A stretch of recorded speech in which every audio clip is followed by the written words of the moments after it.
Hello everyone, તમારું સ્વાગત છે મારી ચેનલ ગુજરાતી ઝાયકા હબમાં. આજે હું સ્પેશિયલ તમારા માટે લઈને આવી છું હોમમેડ ચીઝ કેક. જો તમે 3 લેયર્સ જોઈ શકો છો તમે. હવે આ ચીઝ કેક છે એ વિધાઉટ ચીઝ બનાવેલી છે, વિધાઉટ વિપિંગ ક્રીમ. વિપિંગ ક્રીમનો પણ યુઝ નથી કર્યો, ચીઝનો પણ યુઝ નથી કર્યો, છતાં પણ ચીઝ કેક નામ છે. અને એકદમ ઘરના બધા હેલ્ધી ઇન્ગ્રેડિયન્ટ યુઝ કરી અને પ્યોર ચીઝ કેક જેવો ટેસ્ટ આવે એ ટાઈપનો આપણે બનાવેલું છે. તો જુઓ તમે કેટલું સરસ દેખાય છે આ. ચાલો ફટાફટ જોઈ લઈએ કઈ રીતે બને છે આ ચીઝ કેક.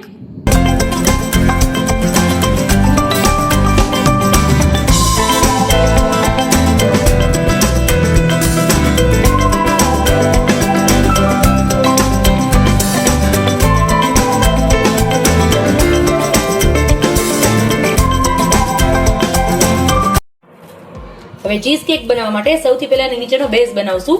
તો બેઝ બનાવવા માટે મેં અત્યારે પાર્લેજી બિસ્કિટનો યુઝ કરેલો છે. તમે એની બદલે મેરીગોલ્ડ બિસ્કિટ અથવા ગુડ ડે બિસ્કિટ અથવા બિસ્કોફ બિસ્કિટ આવે છે, કોઈ બી બિસ્કિટનો તમે યુઝ કરી શકો છો. અત્યારે હું પાર્લેજી બિસ્કિટનો યુઝ કરું છું.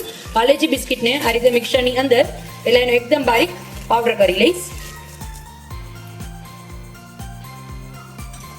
અને એકદમ સરસ હું પહેલા પાવડર બનાવી લઈશ. અમારા પાર્લેજી બિસ્કિટનો એકદમ સરસ મેં ભૂકો કરીને લીધેલા છે. હવે એની અંદર હું 1 ચમચી ઘી એડ કરું છું. તમે ઘી અથવા બટર કોઈ પણ વસ્તુ એડ કરી શકો છો. અત્યારે હું એની અંદર ઘીનો યુઝ કરું છું અને આને એકદમ સરસ આપણે મિક્સ કરી લેશું.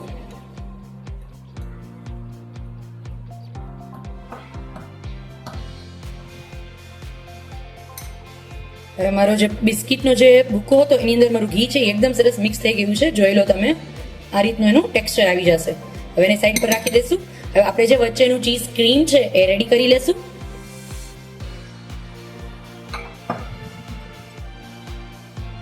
હવે જ્યારે ચીઝ કેક હું બનાવું છું તો એના માટે અત્યારે મારા ઘરનું બનાવેલું પનીર છે, ફ્રેશ પનીર છે, જેનું હું યુઝ કરું છું. હવે પનીરને આ રીતે હાથેથી નોર્મલી મેશ કરી અને આની અંદર લઈ લેશું.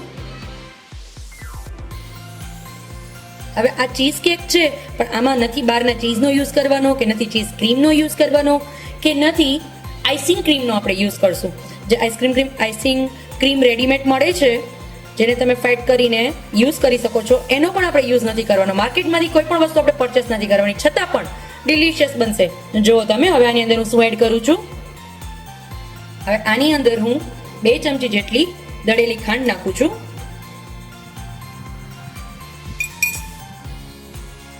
તમને જો વચ્ચેનું ક્રીમ છે ચીઝ ક્રીમ એ વધુ સ્વીટ પસંદ હોય તો તમે એની અંદર ખાંડ વધુ એડ કરી શકો છો. બટ અત્યારે 2 ચમચી નોર્મલી ખાંડ વધુ એકદમ સરસ ટેસ્ટ આવી જશે. બીકોઝ મારે જે પાર્લેજી બિસ્કિટનો યુઝ કરેલો છે તો એ પણ થોડા સ્વીટ આવે છે. જ્યારે તમે મેરીગોલ્ડ બિસ્કિટનો યુઝ કરો છો તો તમે એની અંદર ખાંડનું પ્રમાણ વધારે નાખી શકો છો. અને આની અંદર હવે હું 3 ચમચી જેટલું દૂધ એડ કરીશ. ઓનલી 3 ચમચી. હવે આને વિસ્કરની મદદથી હું એકદમ સરસ વિસ્ક કરી લઈશ.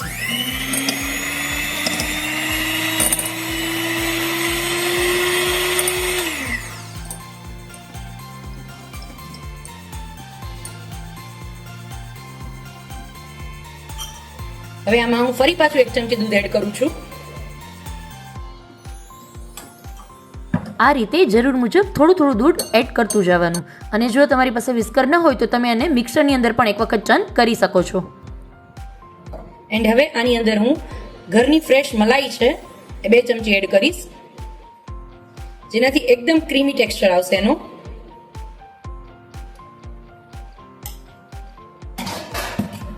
અને એકદમ સરસ એને વિસ્ક કરી લેશું.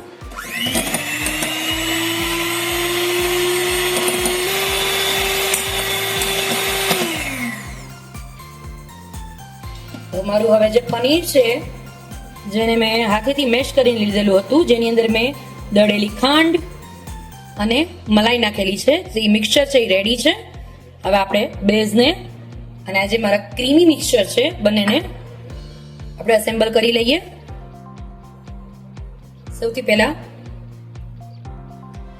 મારો બધો આ રીતે બિસ્કિટનો જે પાવડર કરી ને રેડી કરેલો છે બેઝ, એને આ રીતે આપણે રાખશું અને એકદમ સરસ આ રીતે સેટ કરી દઈશું.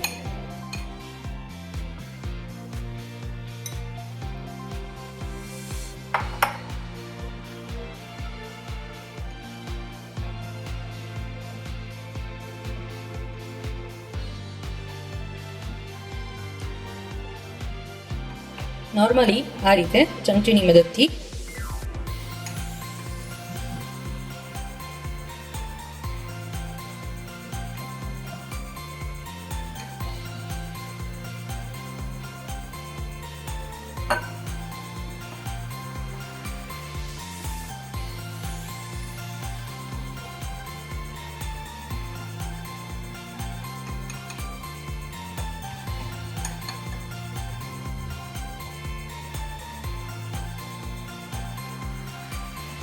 આ રીતે મારો બેઝ જે મેં રેડી કરી લીધો છે.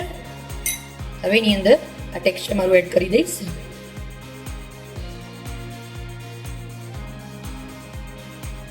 જો તમે એકદમ સરસ ફરતું મેં સ્પ્રેડ કરી લીધું છે. હવે આને હું ફ્રીજની અંદર 1 કલાક માટે સેટ થવા રાખી દઈશ. એકદમ સરસ છે એ ફ્રીજની અંદર સેટ થઈ ગયું છે. જો તમે એકદમ સરસ સેટ થઈ ગયું છે આ. હવે આની અંદર મેં ચોકલેટ ઓલરેડી મેલ્ટ કરીને રાખેલી છે, જેને આની અંદર હું એડ કરીશ.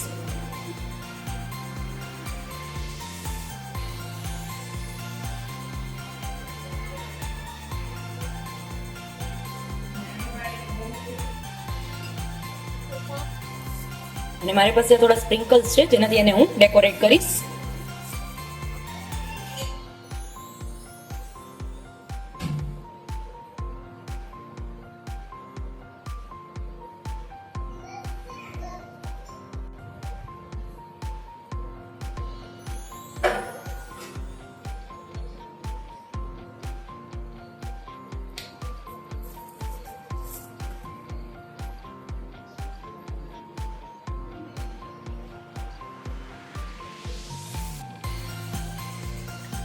તો રેડી છે આપણી એકદમ ડિલિશિયસ, જો તમે 3 લેયર્સ તમને દેખાશે એવી આપણી હોમમેડ ચીઝ કેક.